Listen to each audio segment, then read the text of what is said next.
there was a young man out of the Bronx, Lisandro Guzman Filez, who was also known affectionately to his family and his friends as Junior. Well, last week, Junior was called downstairs, I believe, by one of his friends. And he lives in an apartment building. Now, if you are from New York or you live in New York, our apartment buildings, especially when we're talking about the South Bronx, are these kind of adjoined, very brownstone, but not traditional brownstone, just brown brick buildings that are often in dire straits. These are definitely buildings that had their rise during the era of the creation. And I don't want to sound ignorant, but I want to say during the Reconstruction era, in terms of the whole idea of we've got to kind of we had a lot of flight. And you know what? I'm going to say it even predates Reconstruction. I'm sure a lot of the exodus to the north and major cities came the rise of these buildings. So you had a lot of Black people moving in droves from the South to the north, and cities were creating these kind of units and these apartment buildings to house as many people as possible. And I got to tell you, a lot of those places look like they have not been fixed since then. So, but I say that to just kind of paint the picture of where this all took place. And also, I think one of the things that I've realized about that community is that it is a large community, but you have, culturally a lot of people who are similar, people of color. And I think that what you have is the feeling of community. You know what I mean? It really feels less like, oh, I live in this huge metropolis, because if you grow up there, as a lot of people that I know have, you get to this point of like, this is my hood, this is my community. Like, you feel like there's ownership of it. But unfortunately, oftentimes in those communities, businesses are not owned by people who live within the community. So what happened was young Junior was running away from a group of guys who he had gotten into, I believe, some sort of verbal, back and forth with. And in a case of mistaken identity, well, let me preface this by saying Junior ran into the local neighborhood store trying to seek reprieve from these gentlemen. And the owners of the store, once the gentleman came in, kicked everyone out. Now, listen. One thing I know for sure as a young lady who grew up in the Bronx is that most people who own those local bodegas, they are not people who live in the community. And you can just go down any given main artery of these neighborhoods, whether it's the North Bronx, the South Bronx, whatever. You can go down any major to minor artery and see check cashing, meat supply, beauty supply, local bodega, daycare, possibly laundromat. And I guarantee you, maybe one of those things is owned by someone who lives in the community,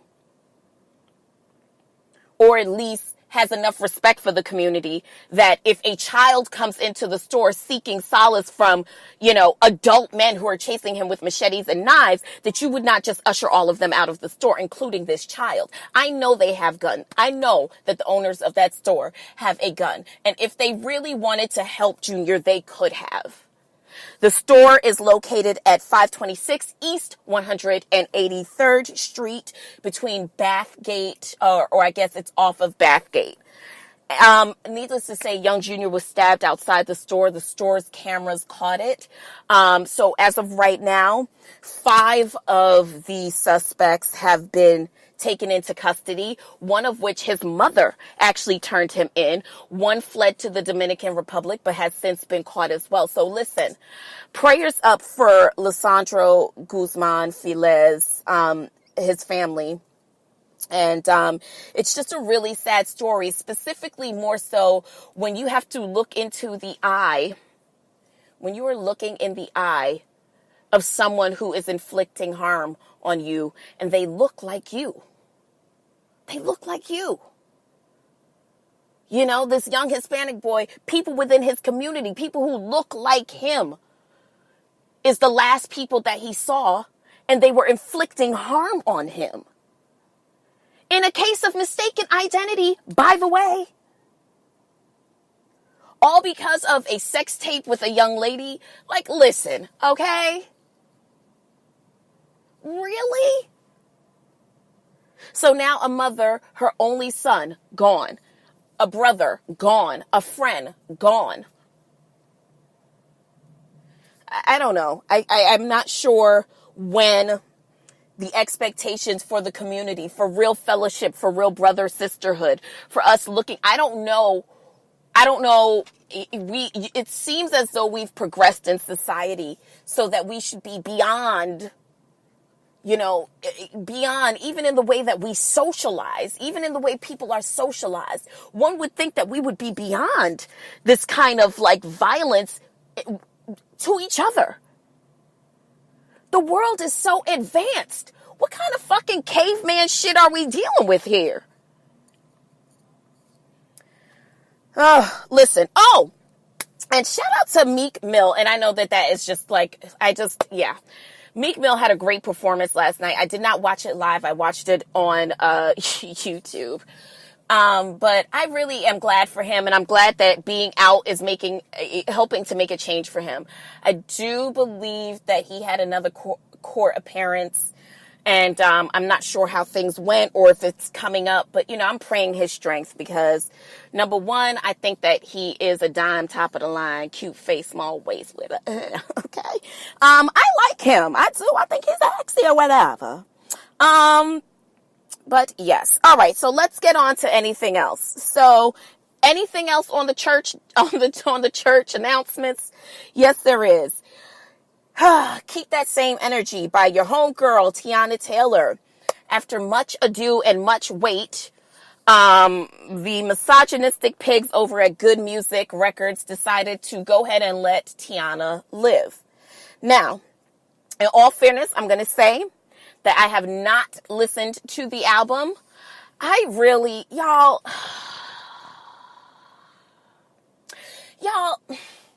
listen, okay? I love Tiana Taylor Down. I've always thought that she was just like really cool. You know what I mean? Just a cool girl. Like something about her feels very New York cool. You know what I mean? And not like New York downtown cool, like some of these fucking phony baloney bitches. Like, not like that or, just cool, but cool to the community. You know what I mean? Because we know what it was like growing up with the girl on the block who always had the fresh sneakers, who was cool with all the niggas. You know what Tiana Taylor is? She is the ubiquitous around the way girl. You got me shook up? Yeah, that one. She is.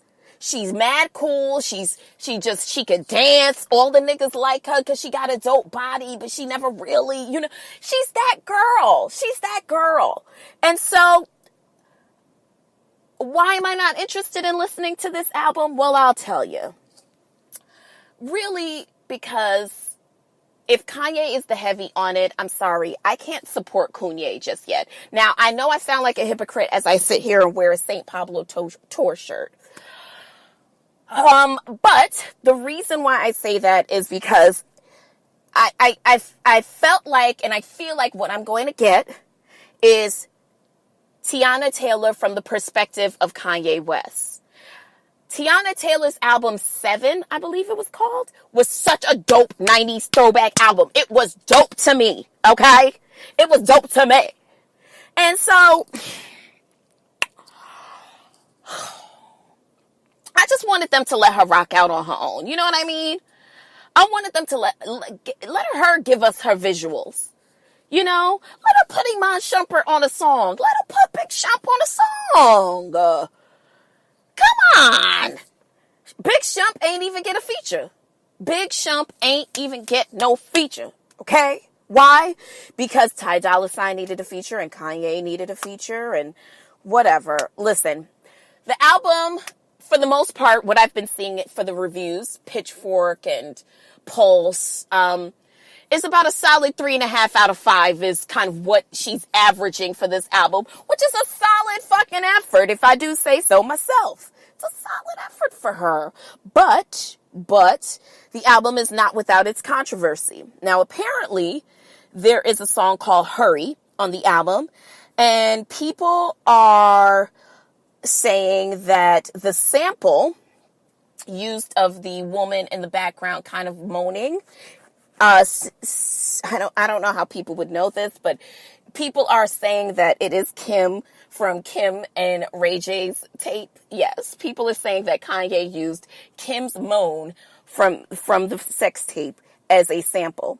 Now, Good Music has denied the claim, but I don't put it past him. I mean, look what he did to our legend. Look what he did to our legend. He used her. I don't want to talk about it. I don't, because he disrespected our legend. So, So, yeah, I don't know. I'm not interested, guys. I just am not interested in hearing it. It's there, and maybe, you never know. I think one of the things that I saw, too, from one person is that they said that there was, okay, so Azealia Banks. I wasn't going to say who the one person was, but Azealia, was saying that, this kind of, house flow, electronic flow that is known, dance music, Vogue music in the gay community, that Teyana Taylor was kind of like jumping on that, you know what I mean, in an effort to make quote unquote gay music. Now, I don't really know that to be true. But what I do know is that I did hear from someone else that I know that like it had that vibe, and I know that to be a very Azealia vibe, but has always been.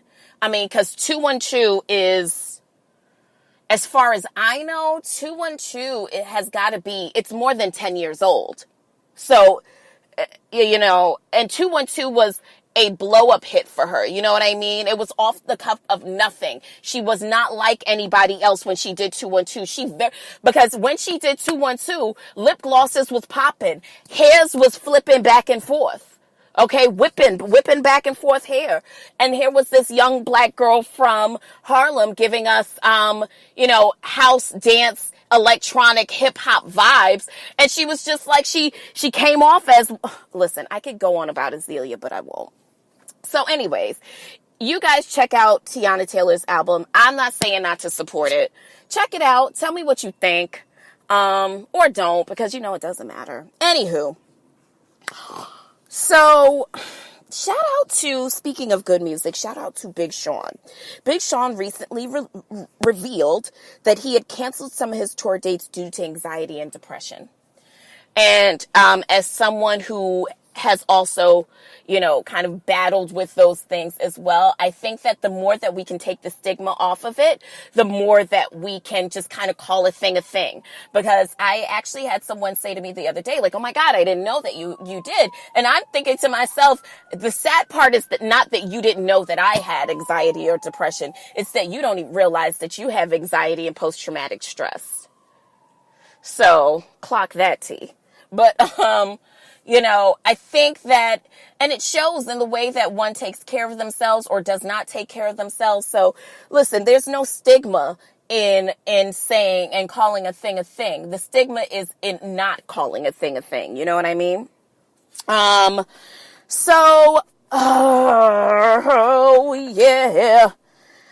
All right, y'all. So pull up to the table, because Mother wants to have a real talk with you guys. All right, so I'm going to tell you what's going on with me. Now, listen, I love my boyfriend. Yes, that's right. I said it, the L word, and I don't mean lesbian. I love him. Don't judge me. Judge me, because you know what? I don't even talk like that. That is not my steez. But, I like him. I love him, and I ain't ashamed. But what I am ashamed of is, not ashamed, but I think that one of the things that I have realized of lately is that the bar for black men could not possibly be set any fucking lower. And with all fucking due, because I am not anti-black. I am not anti-black man. I love my brothers. And I know they love me too. How you doing?